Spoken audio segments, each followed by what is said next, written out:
สบายดีจ้ะพี่น้องสบายดีสุขคนสวัสดีนะคะสวัสดีตอนฝนตกจ้ะพี่น้องจะบังในฝนตกฝนมาอีกแล้วว้ายจะเมื่อได้บ่เด้ฝนมาแบบแห้งขับเขาห่มบรรยากาศฝนตกเอาเตาขึ้นมาตั้งอยู่เชิงขักในบรรยากาศได้หอบเตากันมาเทิงทั้งลมทั้งฝนก็ไฟมันสีแรงที่นี่แหละฝนดีก็ได้ดีแท้ดีว่าดีแห้งดีแบบโพดโพพี่น้องเอ้ยบรรยากาศฝนตกมันแมลง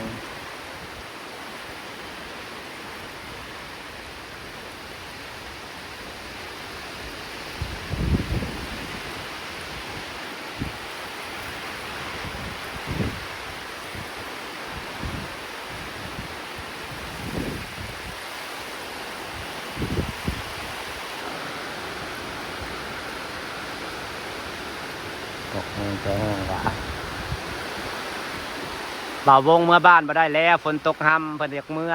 ศพแน่บ่ได้เมื่อนอนนี่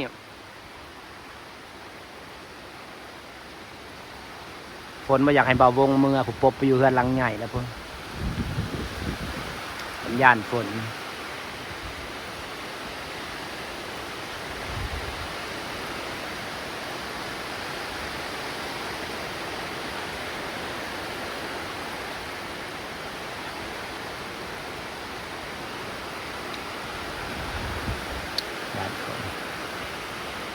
สมเฮากันลำบากเนาะพากันมาหม่นอยู่ในบ่อนมันมาหม่นอยู่ในมันบ่อนอยู่ยากที่บ่อนอยู่บริอึด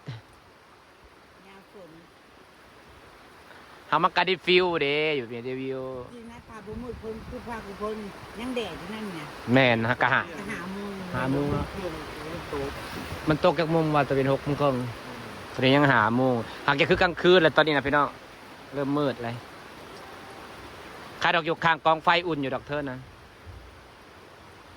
ป้ามันยังแห้งเลยบ่าววงฝนนะไม่ต้องกลับบ้านจะฝนตกกะทางเปื้อนบ่าววงบ้านไกลอย่าแข้งนะมันนี่แล้วจังไปเก็บลงกระเซ้าแข้งแล้วก็เปียกแล้วไปหาเปลี่ยนเสื้อผ้าอีกไปดูราคาก็ต้องไปงานฝนนี้เอาไปบงหลังคาไปติ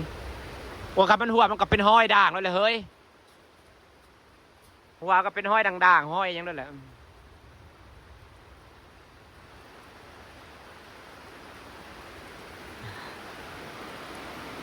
ปิ่งปลาทับประเดก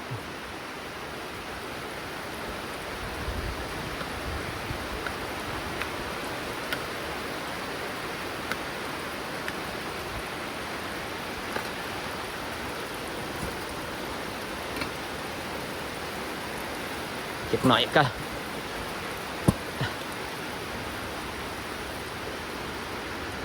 ยังอยากเมื่อแล้วคนตรงเมื่อแล้วคนอยากเมื่อมูนยอกฝนตกงามเพิ่นบันสิบ่ได้เมื่อขัดใจมันบ่อยู่ไหนแต่ว่าบ่อยากอยู่นะคือข่อยนะเอ้ามาบรรลาถ่ายคลิปหนู4-5 ทุ่มข่อยขี่รถเมื่อเขาจะว่าเจ้าคือกล้าเมื่อแบบโอ้ข่อยเที่ยวดูข่อยบ่ได้ย่านข่อยเมื่อ4 ทุ่มเที่ยงคืนตอนได้เถื่อ5 ทุ่ม3 ทุ่มมื้อมากินเป็ดมื้อน่ะข่อยก็เมื่อ3 ทุ่มมื้อน่ะสิบ่ได้เมื่อได้ยอดเพิ่นว่าชวนไปหาเฮ็ดตอนเช้าซื้อขี่ไปเรื่อยๆแล้วก็ฮอดเทือนเองเขานอนเทือนมันนอนหลับเด้นอนเทือนหมูนพอคอยอยากหลับปานใดเด้มันบ่ซิมที่นอนแต่ก่อนแม่นอยู่แต่ก่อนนอนดูเนาะ4 ทุ่มก็พอดีไปยังก็บันนาโมงไกลยุบ่แล้วออกไปนี่ใกล้ๆนึงไหนซ้ำเฮาไปบ้านไอ้นังเฒ่านี่คันบ่ใกล้กว่าเพิ่มใกล้กว่าอีก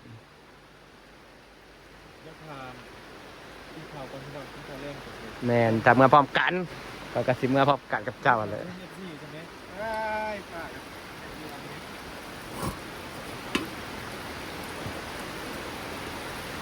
สุกเลยเนาะ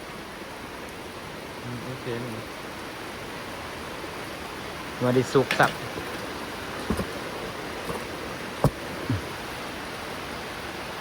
ฝนบ่ต้องเมื่อจ้า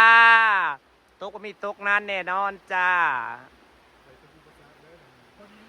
เออ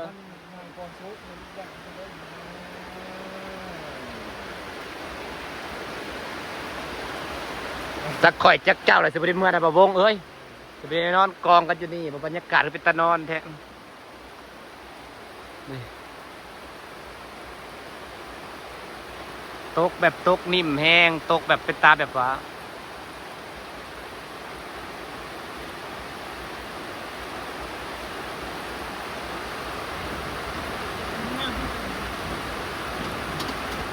เนื้อเป็นตะหวานเถอะวะปิ้งทาปลาแดกมันจะเสียบๆพี่น้องนี่มันนี่ มันบ่ มันเลย มันบ้านเจ้าตี้ มัน บักมันไม่ได้ใส่บัก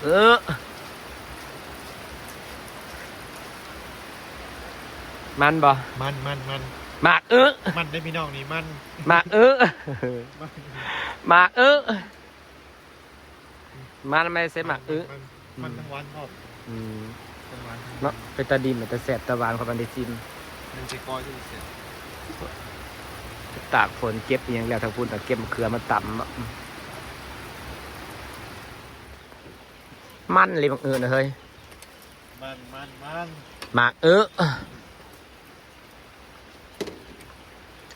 มันมาให้หมากปลากระสุกแล้วเราจะเมื่ออะไรบ่าวง ต่อเช็ดน้ำแล้ว คอยที่บ่มีเสือกันฝน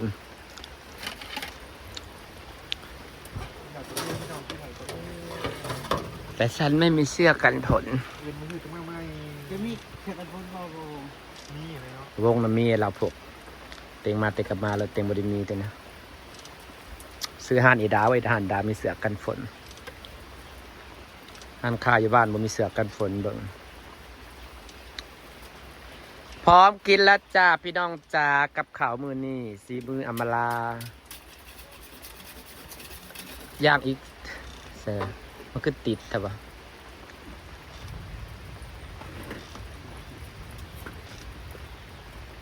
โอ้ยขาดเลย ถ้าเหลือบางทีนะป้าตายยัน โอ้มันบ่เกี่ยว บอกเกี้ยวฉันบอกเคยปิดสัญญาณฉันอยู่เฮือนจะกระดิโดดผูกกับอย่างหัวมันเป็นอะไรนะไปอยู่บนเฮือนโครงเล็กผูกตั้มมาวันไอเสียงไฟแหลงตั้มมันเล็กมันจะเต็มระดับเฮือนคอยนั่น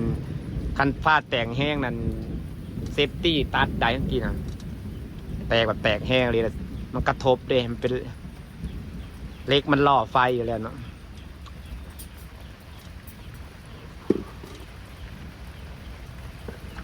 กับข้าวเราวันนี้ ต้องสุกนะคะ เธอไปกินดิบใช่ไหม ถ้าเอาท่านี่ เจ้ากินดิบหรือเปล่าวงเคยกินจำปูจำปลาเยอะคอยน้ำหมักไปจำปลานี่ตอนอยู่เพื่อนเราเห็ดโปเป็นนะให้เข้ามาเห็ดสู่กินเยอะจำปลานินแซ่บนะปลาเขาเลี้ยงเองเนื้อมันสะอาดเนื้อมันสดเอาขึ้นมาใหม่ๆเนื้อสดๆแล้วก็มาคั่นมาจำไว้แซ่บ ก้อยปลา เราจะมาก้อยกระแซบจำกระแซบ มาขัน แมนและมันมีจำมีซอยมีอย่างเนาะหลายอย่างพร้อมกินแล้วจ้ะพี่น้องจ้าเดี๋ยวนาจะฝากไว้กับสักนิดนะถ้าเรากันคลิปหน้านะจ้าอยู่กัน3 คนถ่ายคลิปวนไปวนมาอยู่ เปียกเลยฮะแล้วก็แตกมากฝนเปียกหักเปียกอะไรไปแล้วทำเมื่อนอนแหละนอนมันหมวนนี่มันหนาว